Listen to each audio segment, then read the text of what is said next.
Alors, Tony Demono, je viens jamais parler ici, je ferais Dio super, mais un truc qui me frustre sur les parties PUBG, tu peux pas nous montrer comment déforer les adversaires salement, parfois avec des tactiques bien sales. Ben, non.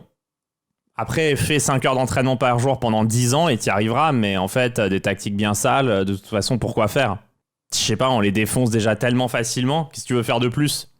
J'ai déjà fait des runs jusqu'à 2400 avec 100% de win rate, je sais pas ce que je peux faire de plus en fait. Bah non, mais je sais pas, du sale, je bats tout le monde en 10 coups quoi, enfin qu'est-ce que tu veux faire? À un moment donné, tu peux pas gagner contre les gens un coup quoi. Tu peux pas jouer un coup et que les gens abandonnent, enfin, je sais pas trop comment dire. Tu peux pas montrer des pièges qui se réfutent facilement et te taper sur le torse quand ça passe. Ben ouais, c'est ça en fait, c'est que tu peux pas... En fait, si tu joues des coups corrects, tu vas pas gagner ta partie Et merci à Ange pour le Prime. Tu vas pas gagner ta partie en 2 coups, quoi. Tu peux pas... En fait, tu peux rien faire. Tu développes tes pièces, les mecs font une gaffe, tu les bats, mais qu'est-ce que tu veux faire de plus que ça en fait? Tu peux pas, en fait. Je vois souvent que tu retiens tes coups souvent, et parfois ça me fiche, j'aime bien savoir ce que tu voulais faire.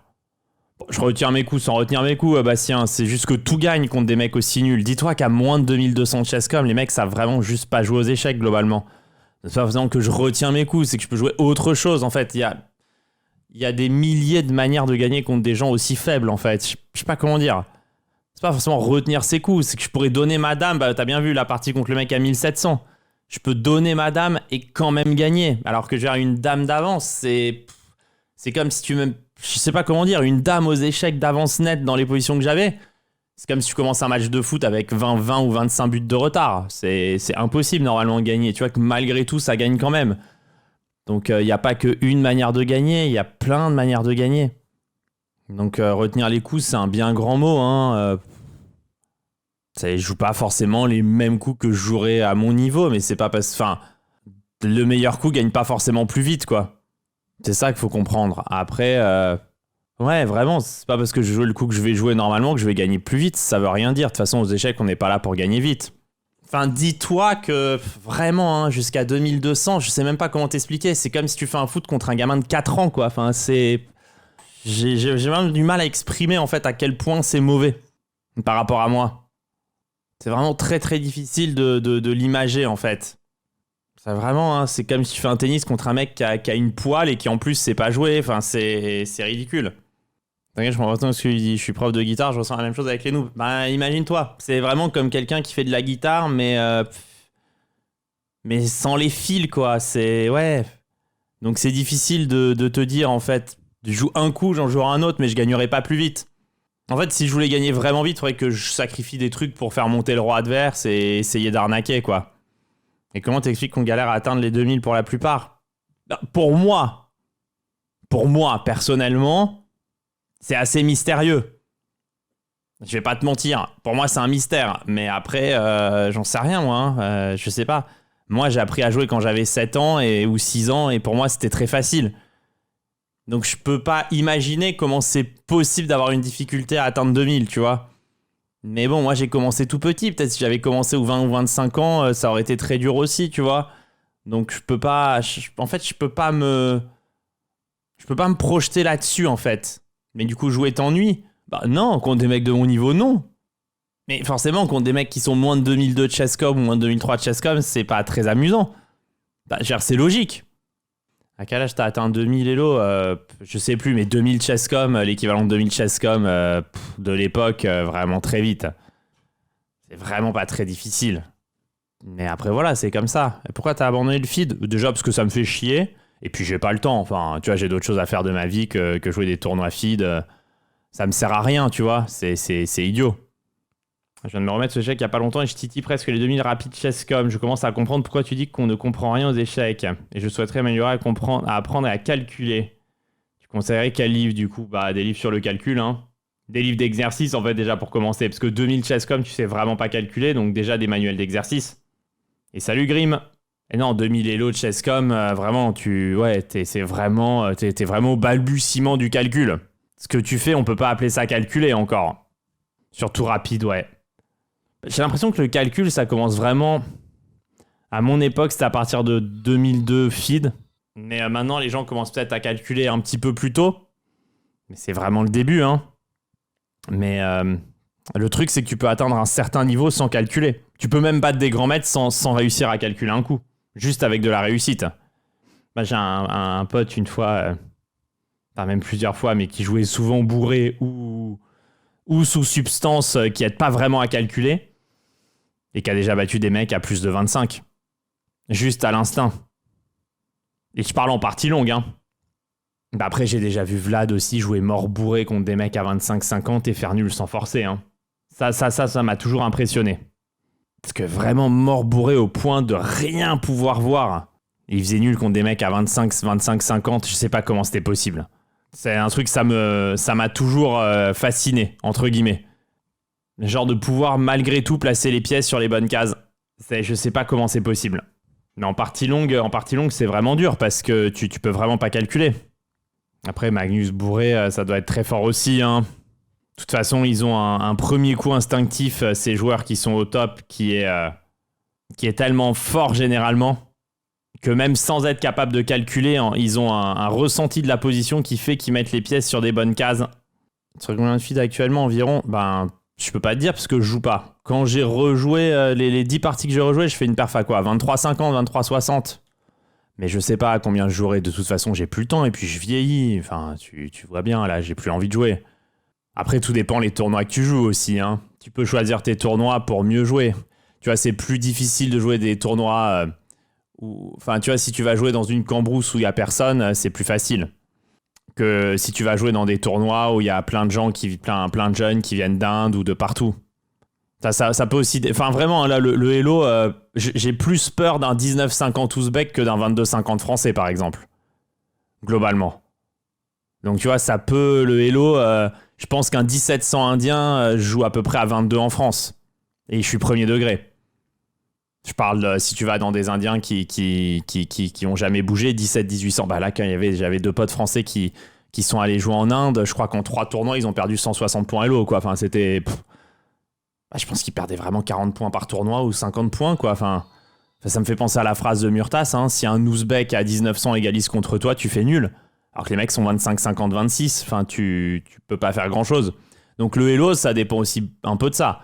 Si je vais jouer en Ouzbékistan, je serai pas plus de 21, 21, 50. Ça, c'est sûr. J'ai 2000 feeds, je me suis fait défoncer par un 1300 feeds indien. Ah ben, ça m'étonne pas, Anit. Donc ça dépend où tu joues. Si tu joues dans des bleds paumés je sais pas, en Savoie, je dis Savoie parce que Vlad me dit toujours ça.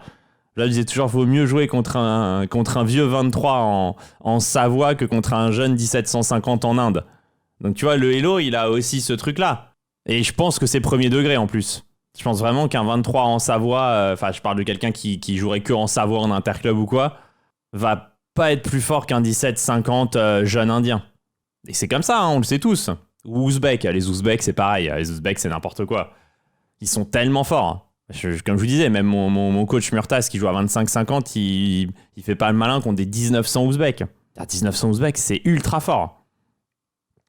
Le gain de points n'est pas harmonisé, mais en fait c'est pas vraiment ça, c'est que...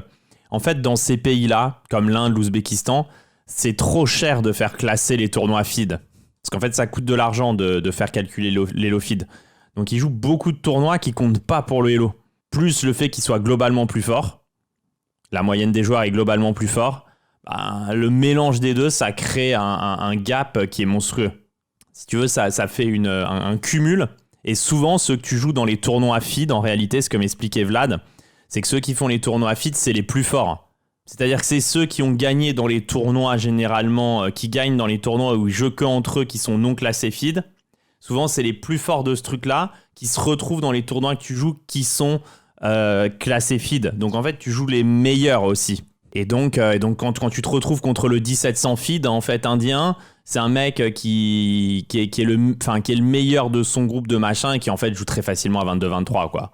Donc tout ça pour dire que le Hello, en soi, ça dépend aussi si tu choisis tes tournois. Si tu vas jouer des tournois fermés aussi, évidemment, ça va être beaucoup plus facile. Ça aussi, tu payes pour jouer des tournois fermés, tu vas pouvoir gagner des points. Enfin, pourquoi il est pas 23 l'Indien alors? Parce qu'il joue jamais en fait. Il joue que contre des autres 1700 Indiens qui sont tout aussi forts que lui, c'est hyper dur de monter.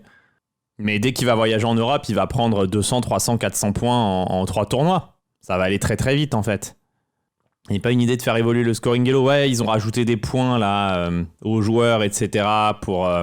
Mais bon, ça fonctionne pas. Enfin, ça fonctionne pas quand même. Ça règle pas ce problème de fond. Les Turcs, ils ont toujours été forts ou c'est récent? Je crois que c'est assez récent. Il y a plusieurs personnes assez riches qui ont mis de l'argent dans les échecs en Turquie et ils ont ce jeune, l'Erdoğan, qui est un phénomène. Tu peux faire quoi pour que ce soit à faire? Bah en fait, tu peux rien y faire parce que c'est un élo international et faut te dire qu'à un niveau amateur, les gens n'ont pas le même niveau, mais c'est pareil dans tous les sports en vérité. C'est pareil dans tout. Mais il faut juste se dire qu'en dessous de 2500 feeds, il n'y a pas d'uniformisation totale du Elo. À partir de 20, on va dire ça comme ça, à partir de 25, 50, ça devient vraiment uniformisé. Mais en dessous, t'as plein de gars tu vas avoir plein de mecs qui sont 22, 23 en Inde et qui sont monstrueux. Il faut se dire qu'à un niveau amateur, ça veut pas forcément dire ta force totalement. Mais c'est pas grave. On s'en fout en fait, puisque amateur, tu t'en fous. En vérité, on en revient toujours au même, mais vous vivez dans un monde où il y a une différence entre 2000 et 2400. Alors oui, il y a une différence de niveau, mais dans les deux cas, c'est des joueurs amateurs, donc c'est pas très grave. Ça, je trouve parfois, vous avez un peu de mal à le... Alors qu'au tennis, vous le feriez très bien. Entre 1500 ou 2000e mondial et 3000e mondial, ou 4000e ou 5000e, on s'en tamponne, on s'en branle en fait. C'est pareil, c'est nul. Est-ce que tout le monde avec de la volonté peut devenir grand maître? Non. Non, faut pas abuser. Ça, très peu peuvent le devenir, même avec de la volonté.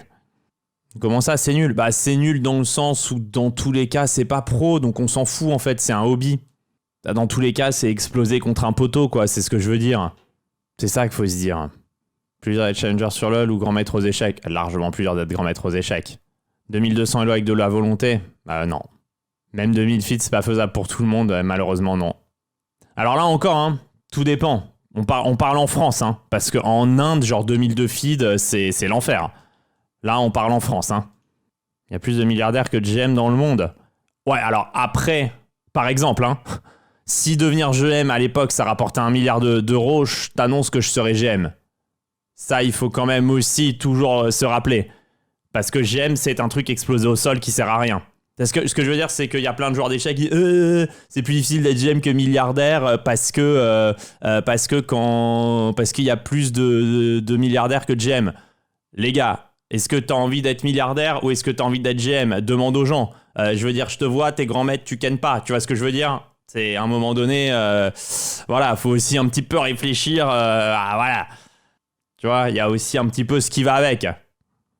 Non, mais ça aussi, il faut un peu réfléchir avec son cerveau et pas que avec sa tub, en fait, parfois. Le titre n'accorde vraiment rien à part juste un titre. Bah non, ça te sert à rien, en fait. Ça, je sais pas pourquoi, je l'explique depuis 15 ans. Et les gens n'arrivent pas à comprendre que, s'il y a aussi peu de gens aussi qui arrivent à être grands maîtres, c'est que ça n'a pas grand intérêt, en vérité. Tu obtiens la reconnaissance des autres. Non, tout le monde s'en branle, en fait. Il y a autant de GM que de Challenger en France, il me semble. J'ai vu le nombre de joueurs, c'est à peu près les difficultés équivalentes. Mais tout n'a pas une difficulté équivalente. Vous me dites qu'il y a plus de milliardaires que de grands maîtres, donc avec ta logique, le panini volant, on va dire que c'est plus difficile de devenir milliardaire que grand maître. Non, en fait. On s'en fout de la reconnaissance, on vit pour soi. Ouais, si tu veux perdre 10 ans de ta vie pour avoir la reconnaissance de 3 connards parce que t'es GM, vite fait, quoi. Donc non, GM, en fait, GM, il faut se dire que c'est... je le répète souvent, mais GM, c'est juste... C'est comme Oro, là, qui essaye d'être GM à 12 ans. C'est un point de passage, grand maître. Elle est bizarre, ta logique, tout ce qui est rare et dur à obtenir a de la valeur. Oui, t'as des gens qui sont champions du monde de trucs complètement débiles que tu vois parfois sur les réseaux de découpage de bretzel, quoi. Je veux dire... Tout ce qui est rare a de la valeur. Il y a plein de trucs qui sont rares qui n'ont aucune valeur. Faut réfléchir 2 secondes. Je veux dire, il y a tout un tas de choses qui... Tu peux être fort à tout un tas de choses. Je sais pas comment dire. Non, mais ça sert à rien, c'est pas grave. En fait, grand maître, c'est un point de passage. Rare n'est pas synonyme de valeur, tout simplement. Non, rare n'est pas synonyme de valeur. Mais ce qui est certain, c'est que j'en ai souvent parlé. C'est aussi parce que le titre de GM a été très dévalué. À l'époque où ça a été créé, je crois qu'il y avait peut-être 50 personnes GM en tout, avec les titres qu'on avait donnés à titre posthume, etc. C'est juste qu'on est passé d'un titre pour lequel il fallait être top 20 mondial et qui maintenant est donné à des mecs qui sont même pas top 500, quoi. Je veux dire, à un moment donné, c'est aussi ça, on a dévalué le titre. C'est pour ça, quand vous disiez rare égale valeur, je dirais, en fait, le titre de GEM, c'est comme du quantitative easing. T'imprimes de l'argent et t'en imprimes tellement que tu fais perdre la valeur de l'argent. Bah voilà, c'est ce qu'ils ont fait avec le titre de grand maître. C'est ça la meilleure analogie qu'on puisse faire. En fait, à force de le dévaluer, on fait comme l'Empire romain qui a dévalué sa monnaie. Et du coup, ta monnaie, à un moment donné, elle vaut plus rien. Parce qu'elle a été tellement dévaluée que c'est comme ça, en fait. C'est que tu le donnes à trop de personnes et donc ça n'a plus de valeur. Donc ce serait ça la bonne métaphore. Si on voulait remettre le titre de grand maître à son vrai niveau de ce que ça voulait dire dans le temps, aujourd'hui, on le donnerait aux joueurs qui ont passé 2700 feeds. C'est ça le truc. Et donc là, ça aurait de la valeur. Puisqu'à 2700 feeds, c'est vraiment dur. Les fameux super gemmes. Mais c'est pas un fameux super gemme qu'a Kurokai-san. C'est juste qu'ils ont pris un titre et ils ont chié dessus. Donc en fait, mettre le titre de grand maître à 2700, c'est juste remettre le titre de grand maître à son vrai niveau. Là, ils veulent créer un nouveau titre. Enfin, il y en a marre en fait de toujours créer des nouvelles choses, de créer de la confusion. C'est juste qu'à force de dévaluer, bah, le truc vaut plus rien. Et puis on se dit, ah bah tiens, on va créer un nouveau truc. Bah non, en fait, à un moment donné, il faut réfléchir et remettre les choses là où elles sont en vérité. C'est pour faire vendre, ouais, c'est ça, c'est pour faire vendre, c'est pour faire du marketing, c'est pour prendre les gens pour des cons. De toute façon, en vérité, il y a beaucoup de choses qui sont faites juste parce que les gens sont bêtes et c'est facile de prendre les gens pour des cons. Enfin, il y a de ça aussi. Parce que c'est tellement facile de prendre les gens pour des cons. Donc tout ça pour dire que oui, il y a aussi ce facteur-là qui fait que le titre de grand maître, il vit un peu sur sa réputation. Et donc c'est sûr que si on l'avait maintenu à son niveau, entre guillemets, d'exigence qu'il y avait au départ, bah, le titre de grand maître, ouais, il serait donné à 27, 20 peut-être même. Et donc là, oui, il aurait encore énormément de valeur aujourd'hui. Ça découragera beaucoup de joueurs aussi si les places de gemmes sont limitées, un peu comme objectif inatteignable. Bah ça empêche... Comment ça? Enfin, je comprends pas ce que tu veux dire. Maintenant, on te donne un truc qui n'a pas de valeur et du coup, les gens se découragent pas. Donc, ils jouent aux échecs comme des malades pour obtenir un titre qui n'a plus la valeur qu'il a parce qu'ils ont un ego mal placé au final. Je sais pas trop comment expliquer ça, mais ça doit pas être un truc atteignable par le premier connard qui passe, en fait. Grand maître. Il y a des grands maîtres en activité qui sont amateurs. La majorité des grands maîtres sont amateurs, ouais. Ça c'est certain. Ça, c'est certain, parce que pour être vraiment joueur pro et vivre que du jeu, il faut être au moins 26-50 feeds. Donc, l'immense majorité des grands maîtres sont des joueurs amateurs. Ou semi-pro. On peut dire ça comme ça aussi, on peut le prendre dans l'autre sens. Les GM d'avant sont les maîtres d'internationaux d'aujourd'hui. Exactement, Zapzaps. Le titre de grand maître aujourd'hui aurait plus une valeur de maître international, exactement. Mais ils peuvent plus revenir en arrière parce que tu peux pas enlever les titres de grand maître qui ont été donnés et tu peux plus vraiment changer les conditions d'attribution du titre. Donc ils sont bloqués. Mais ça veut plus rien dire. Il y aura jamais de grand reset des titres et donc ça restera toujours comme ça. Mais c'est marrant parce que dans l'imaginaire collectif, grand maître, ça reste top mondial. Alors que c'est pas du tout la même chose. Pourquoi ils peuvent pas le changer? Parce que s'ils veulent remettre un truc normal et qu'ils l'attribuent aux joueurs qui ont que plus de 2700 feeds, il y aurait tout un tas de gens il y aurait des milliers de gens, des milliers de gens qui ont obtenu le titre de grand maître, mais qui vont être beaucoup moins forts que tout un tas de gens qui vont pas l'avoir. Donc c'est dans une boucle de dévalorisation. Ouais, c'est ça. Enfin, maintenant, ils se dévalorisent plus vraiment parce que maintenant, il y a un genre de stabilité qui a été trouvé, mais le niveau pour devenir grand maître, de mon point de vue, est très faible par rapport à ce que ça devrait valoir dans l'esprit. Mais bon, ce serait un truc de fou, parce que s'il fallait avoir passé les 2700, il y aurait très peu de grands maîtres en France. Et d'un autre côté, c'est pas complètement illogique, puisque c'est un titre qui a un genre de Graal ultime et qui veut dire que t'as été dans l'élite de l'élite. Tout très bon joueur d'échecs avec la démonstration pourrait l'avoir. Ouais, il y a vraiment beaucoup de gens qui auraient pu devenir grand maître et qui l'ont pas fait parce qu'ils font autre chose de leur vie. Ça, c'est certain. Je pense que rien que dans ma catégorie d'âge, quand je jouais les championnats de France, etc., rien que de ma génération en France, je pense qu'il y a 4-5 personnes, dont moi, qui auraient pu obtenir le titre de grand maître s'ils avaient fait que ça de leur vie. À 100%. 95%, on va dire. On va dire 100% parce que du coup, il y en a peut-être qui sont en dessous et qui auraient aussi pu l'obtenir en faisant que ça. Donc, on va dire rien que de mon année de naissance en France, je pense qu'il y a au moins 4-5 personnes qui auraient pu le faire. Et on parle que de la France et que des gens qui ont tryhard les échecs. Hein. Donc c'est pour dire que c'est vraiment pas un truc de ouf. Potentiellement, il y a beaucoup de gens qui peuvent le faire. Hein. Le tien n'a pas été 2007. Non, mais Lothier, il aurait été grand maître dans ce truc-là. C'est juste qu'il faut écouter les propos et pas être débile aussi. C'est un autre truc important.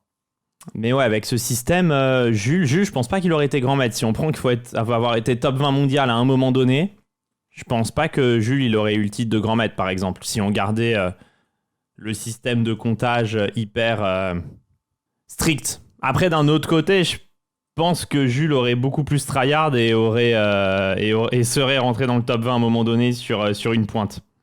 C'est chaud quand même. Ouais, mais bon, du coup, ça aurait la valeur, en fait, si avec ce règlement-là, le titre de grand maître aurait la valeur que vous lui attribuez. C'est ça qu'il faut comprendre. Comme une nomination au Ballon d'Or, ouais, un truc qui a vraiment de la valeur.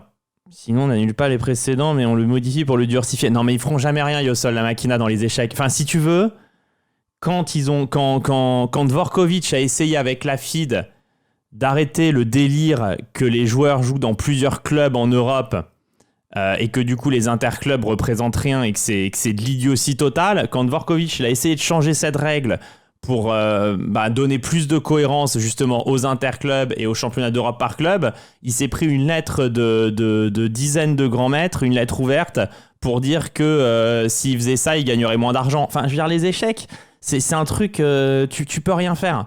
Les mecs seront pas contents parce qu'ils vont dire qu'ils peuvent plus vendre leurs cours d'échecs aussi cher parce qu'ils sont plus grands maîtres. Enfin, en fait, tu pourras jamais y arriver. Les mecs vont te faire des lettres ouvertes. C'est des gens très égoïstes et cons généralement en fait. Hein. Donc, ça n'arrivera jamais. Quand bien même la FIDE voudrait le faire comme elle voulu faire Dvorkovic sur les interclubs, ce qui était plutôt une bonne idée, de toute façon, tu auras une lettre ouverte de dizaines ou de centaines de grands maîtres et on n'avancera pas. En fait, tu peux jamais avancer dans ce jeu. Tu ne peux jamais avancer, jamais. En fait, tu peux jamais faire de réforme pour le bien commun parce que tout le monde pense qu'à son petit intérêt de merde. Donc, en gros, tu ne peux jamais avancer. Et d'ailleurs, on n'avance jamais, hein. C'est clair et net. Hein. La FIDE a pris l'emprise sur le jeu, mais pas du tout. Ce que je suis en train de te dire, c'est que même quand la FIDE, les rares fois où ils ont des bonnes idées, de toute façon, elles ne sont pas applicables. Mais je pense que les échecs, ça exacerbe l'égoïsme. Pour une raison assez simple et assez logique, c'est qu'en fait, t'es seul devant ton échiquier et tu passes ta vie à être seul, en fait. Et donc, je pense que ça, en plus, ça exacerbe ce côté-là. Surtout si tu dois beaucoup t'entraîner, que tu fais que ça de ta vie. Après, moi, vous connaissez mon point de vue. Hein. Je pense pas que la pratique des échecs à haute dose soit une bonne chose. Mais après, je veux dire, la pratique pour être professionnelle. Pas en tant que hobby, hein, toujours pareil. Mais il y a un côté dans les échecs qui te renferme beaucoup sur toi, en fait. D'ailleurs, les échecs, c'est un des rares sports où il n'y a pas réellement de syndicat de joueurs. C'est rare. En fait, c'est assez rare un sport où il n'y a pas des têtes d'affiche qui vont défendre un peu tous les joueurs. Genre même au tennis, qui est un sport aussi très individuel, il y a quand même un vrai syndicat et les joueurs vont essayer de faire des choses... un petit peu pour tout le monde. Dans les échecs, ça n'a jamais été vraiment possible parce que, vous le voyez, de toute façon, si vous suivez beaucoup les échecs, les joueurs vont toujours défendre leurs petits intérêts. Et c'est très difficile dans les échecs de créer quelque chose, une atmosphère altruiste, en fait. Ouais, c'est pas... Je trouve que c'est un jeu qui te renferme sur toi-même, en réalité. C'est pas quelque chose qui t'ouvre sur le monde, c'est quelque chose qui te renferme sur toi. Parce que tu dois passer beaucoup de temps en introspection dans ta tête, à l'intérieur de toi pour calculer. Quelque part, quand tu fais une partie et que tu te calcules et que tu joues, tu te parles un petit peu à toi-même. C'est vraiment un jeu de renfermement, quoi. Pour avoir fréquenté quelques élites professionnellement, ça me fait penser à ce que tu dis. Chacun pour sa pomme, très égoïste, très élitiste, peu de valeur humaniste. Ouais, il y a un peu de ça. Et les échecs, en plus de ça, le jeu, il pousse à ça, quoi. MVL est un mec bien. MVL était quelqu'un d'extrêmement gentil. Mais bon, en soi, c'est comme ça. Hein. À haute dose, c'est normal que ça fasse ça. Niveau des échecs, c'est tout l'inverse. Pourtant, on s'éclate avec nos amis, notre famille, c'est vraiment le jour et la nuit. C'est pas la même chose. C'est pas la même chose du tout. Les échecs à bas elo et à haut niveau sont deux choses très différentes. Après, je dois dire que je trouve que le haut niveau aujourd'hui est quand même assez... dégage quelque chose de beaucoup plus positif qu'avant. Je trouve qu'il y a vraiment une évolution positive là-dessus dernièrement. Après, il faut dire aussi, et j'en discutais, je sais pas si j'avais eu vraiment le temps de développer ça dans l'interview avec Joe mais on en avait un peu parlé aussi avec Maxime parfois, c'est que les joueurs aujourd'hui qui arrivent au haut niveau sont aussi ceux qui ont les meilleurs nerfs pour tenir les parties et qui sont moins affectés par le stress. Et donc, en quelque sorte, ceux qui réussissent à être vraiment, vraiment forts, ben, ils sont un peu plus imperméables à ça et du coup, ils sont moins touchés mentalement. Encore que, je dis ça, mais il y a Prague qui a dit il n'y a pas longtemps dans une interview qu'il était en burn-out en ce moment, d'échecs justement, il n'en pouvait plus. Après, je peux comprendre, hein, c'est dur. Hein. Peu cher. Ouais, mais bon, trop d'échecs, au bout d'un moment, ça te flingue le cerveau. Enfin, en fait, moi, quand j'en parle et quand je le dis, les gens me tombent dessus en disant c'est pas bien ce que tu dis. Mais c'est un jeu qui te détruit le cerveau, en fait. On veut pas me croire. On me prend pour un fou, mais non. J'alerte là-dessus, on me dit t'es négatif, ça va pas donner aux parents envie que les jeunes se mettent dans les échecs. Pas ça la question. Je parle pas des gamins qui vont être 2000 élos à 13 ans et qui feront jamais rien en fait. Je parle des gens qui veulent vraiment être forts. Mais aussi après, il faut alerter sur surtout voilà, les gamins qui ont 16-17 ans, qui sont entre 1900 et 22 feeds. Faut arrêter de jouer en fait. Hein. Faut penser aux études ou faire autre chose ou quoi, mais tu peux pas continuer. Ou avoir envie de devenir prof d'échecs. Ça c'est encore différent. Ça c'est encore différent. Être prof d'échecs, c'est pas être joueur d'échecs. C'est deux choses très différentes. Donc soit après jouer pour le plaisir, soit vouloir voilà, être entraîneur en club, faire de l'initiation. Voilà, il y a tout un tas de métiers aussi à côté, mais pas pour être joueur professionnel. Après, être professeur d'échecs, c'est un métier très spécifique aussi. Hein. Moi, j'aime beaucoup, mais c'est pas un plaisir pour tout le monde.